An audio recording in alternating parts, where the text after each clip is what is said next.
السلام عليكم ورحمة الله وبركاته. الحمد لله وبه نستعين والصلاة والسلام على رسول الله صلى الله عليه وسلم. Tutanzidawusi yaffe ekitiibwa era nga tugenda omuteeko ogwokusatu getuyita al-iqlaabu. Iqlaabu agamba nti ma huwa al-iqlaabu lughatan. Iqlaabu kyeki mu lulimi. Jukira twagamba nti tukyusa ebigambo bino mu mateeka ne mu lulimi. Ntegereka kati nakubuuza nti iqlaabu kitegeeza ki mu lulimi. Nagamba nti iqlaabu lughatan kitegeeza tahwilu ashay'u an wajhihi.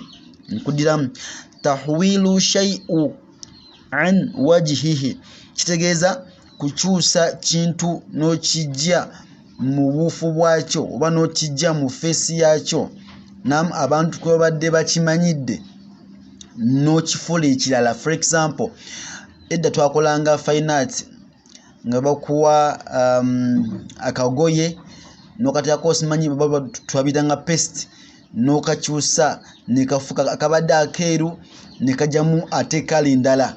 Ntegereka kibayita al-iqlaab, okukyusa. Okukyusa oba okufuula n'okwata n'okifuula ekirala.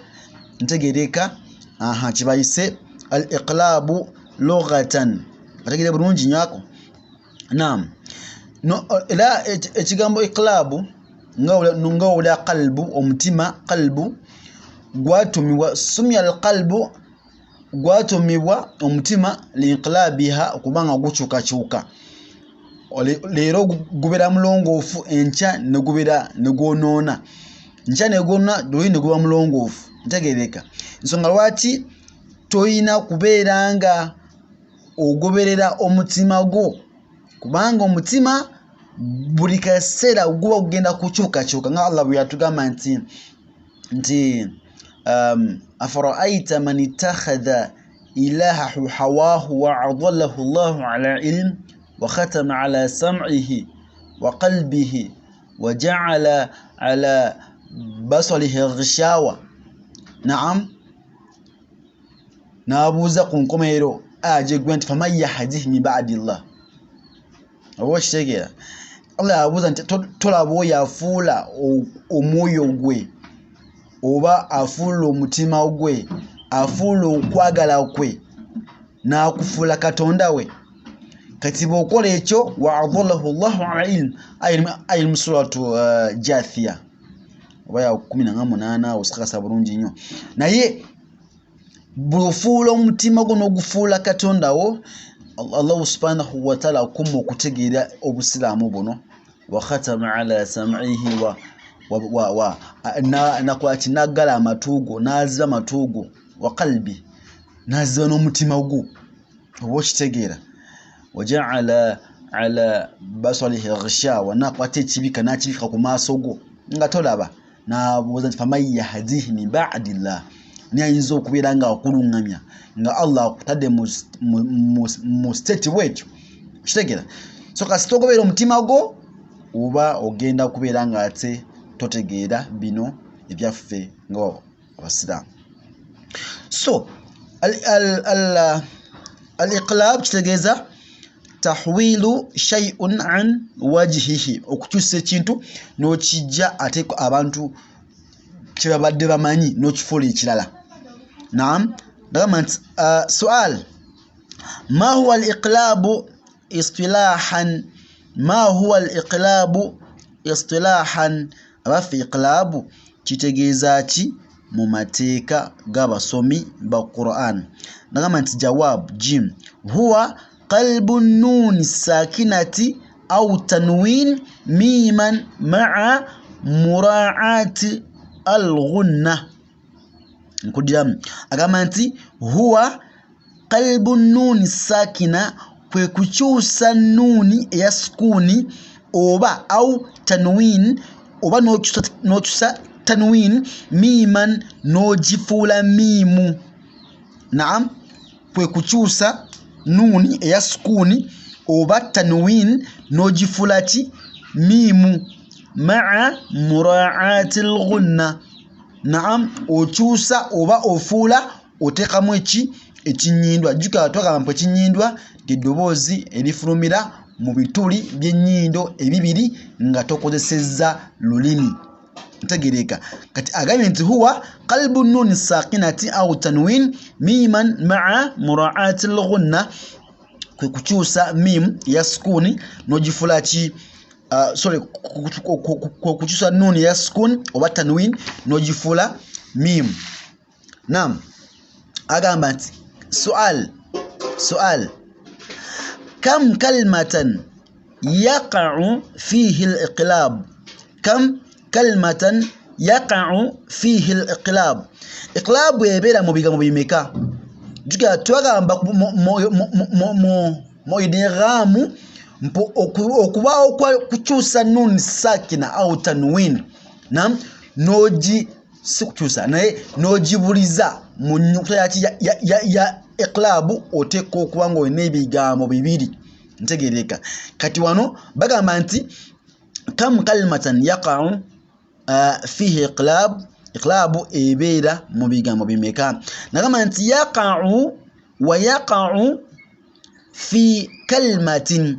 Iqlabu esobola okubeera mu kigambo kimu nkudiramu. Wa yaqa'u fi kalimatin. Iqlab esobola okubeera mu kigambo kimu. Wa fi kalimatain oba ebigambo bibiri nkudiramu. Wa yaqa'u fi kalimatin wa fi kalimatain. Iqlab esobola okubeera mu kigambo kimu oba ebigambo bimeka bibiri.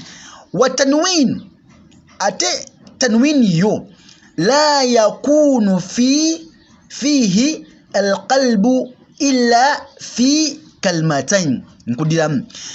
Wa tanwin yo nga yo la yakunu fihi alqalbu illa fi kalimatain. Yo tanwin tesobola kuba mu kigambo kimu. Ntegereka oba wakugikyusa oba olina okubeera n'ebigambo bibiri. Ntegereka la yakunu fihi alqalbu illa fi kalimatain. Tosobola kukyusa tanwin okujjako ng'olina ebigambo bibiri. Ya'an amakulu nti ekigambo ekigenda okubaamu tanwin n'ekigambo ekigenda okubaamu ennyukuta ya iqlabu obitegeere bulungi nnyo. Nagamba nti sual kam huruful iqlabi. Kam huruful iqlabi. Iqlab eyina ennyukuta mmeka? Jawab okwanukula harufun wahidun wa huwa alba'u. Amant iqlab eyina harufun wahidun eyina ennyukuta emu wa huwa alba'u era nga ye ba'u. Harufun wahidun eyina ennyukuta emu wa huwa alba'u. Juka idhharu twagamba nti eyina ennyukuta mukaaga iziza mu kigambo akhi haka ilman hazahu ghair khasir. Ate idgham ina mukaaga ziza mu kigambo yarmaluna. Kachura nti iqlab ate yo eze n'ennyukuta emu nga yeki nga yeba'u. Okitegeera nakuwa ekizambo nti amba'aka. Naam amba'aka nti bakulaga nti eno nuuni eno ya sakina bagikyusizza ne bagifula ki mim mu kifo nti animba'aka ani ogamba nti amba ma'a osaamu ekinyindwa ghunna. Era bw'obikula n'ebisa ebisinga kanuuni kano bekajja waggulu bassawo kamimu akatini okulaga nti eno nuuni ekyusiddwa neva kuki neva ku nuuni neziba muki mu mimu nekiba amba'aka. Naam part 1 nduza kesuka ekomawo inshallah dakika ziweze 10 tutandikirawo inshallah. Assalamu alaikum wa rahmatullahi wa barakatuh.